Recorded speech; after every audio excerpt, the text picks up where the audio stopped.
Mais moi, j'ai travaillé avec des gens. Pendant 10 ans, nous avons regardé de façon critique les régimes successifs dans ce pays, à Cotonou. On a travaillé. On a organisé des rencontres, des assises, des colloques. Et puis, ces gens arrivent au pouvoir, ils sont méconnaissables. Mais c'est quoi ça? Mais ça signifie quoi? Mais ils sont méconnaissables, on ne les reconnaît plus. Et puis, il m'arrive de téléphoner pour dire, mais qu'est-ce que c'est? Mais c'est ce qu'on avait dit. Alors, et quand on dit aujourd'hui, l'Église parle, les propos de l'opposition, mais nous avions dans le temps ensemble ces propos-là. Et comment c'est...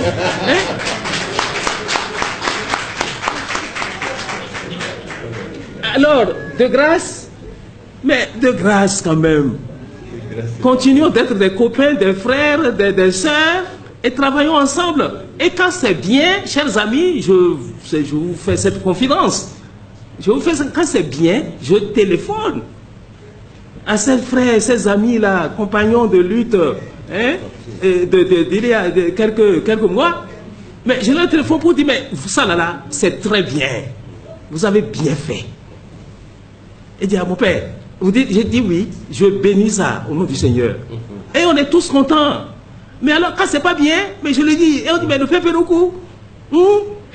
Mais il est en train, mais surveillez-le, il est en train encore de tenir quelque chose là-bas. Ouais. Mais alors là, c'est quoi ça? Non, non. Ne pas accepter l'opposition, ne pas accepter la critique, c'est contraire et infidèle à l'esprit de la conférence des forces vives de cette nation. Cet acquis doit rester et c'est positif. Quand on n'est pas d'accord, on dit qu'on n'est pas d'accord. On n'est pas contre la personne. Il n'y a pas de haine. Il n'y a pas de haine. On n'est pas d'accord sur tel point. Mais à partir de là, mais il ne faudrait pas qu'on ait un redressement fiscal, mais qu'on vous pourchasse dans vos familles, et qu'on vous dit, mais et qu'on a dit jusque-là, et je voudrais le dire ici, avec forte conviction, que l'Église a des propos, a repris les propos de l'opposition.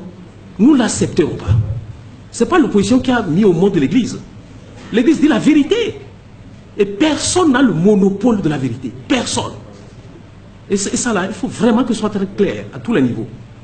Et qu'on ait pris tout le temps, n'est-ce pas, pour disséquer tout le communiqué final des évêques, tout ça là, pour démontrer qu'ils ont tort.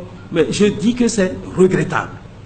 Et ça, je le dis en m'engageant personnellement, et je suis prêt à répondre et à le démontrer. On n'est pas d'accord. Cette démarche-là n'est pas normale. Il faut accepter la critique, le regard de l'autre. Et surtout, quand vous voulez servir les autres, écoutez ceux-là que vous voulez servir. Vous ne voulez pas vous servir vous-même. Vous ne voulez pas vous servir vous-même. Ce n'est pas pour votre propre fierté, pour votre propre réussite, mais c'est le peuple. Et quand le peuple réussit, et alors là, vous avez réussi. Et je crois quand même qu'on peut quand même le dire dans ce pays. Nous avons quand même l'âge de le dire. Et je voudrais dire, j'ajoute, n'est-ce pas, que entrer en politique et accéder au pouvoir, ce n'est pas une science infuse.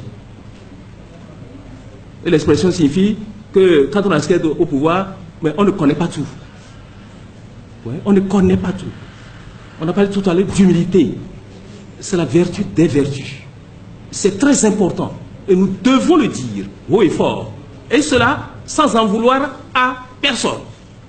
Bien au contraire, pour faire le consensus et rester dans la logique, dans la cohérence de l'esprit de la conférence des forces vives de cette nation.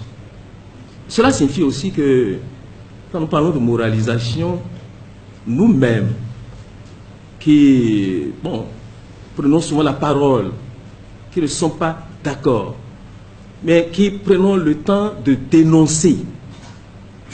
Je crois qu'à ce niveau, il faudrait aussi voir les choses de très près et faire le point pour se demander s'il faut en rester là. Est-ce qu'il faut en rester là?